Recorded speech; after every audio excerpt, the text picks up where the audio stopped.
susunod na programa ay rated ESP. Ito ay edukasyon sa pagpapakatao, tinuturuan tayo paano rumespeto sa isang kapwa-tao. para sa mga batang manonood.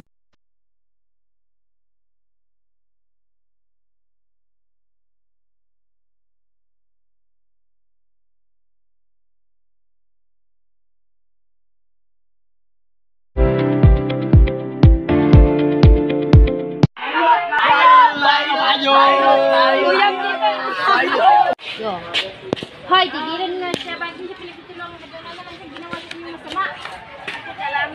Malinga kayo dito. Sinunod ko ni sir. Excuse me sir, may susumbong lang po ako. Si Butalis po kayo uli ni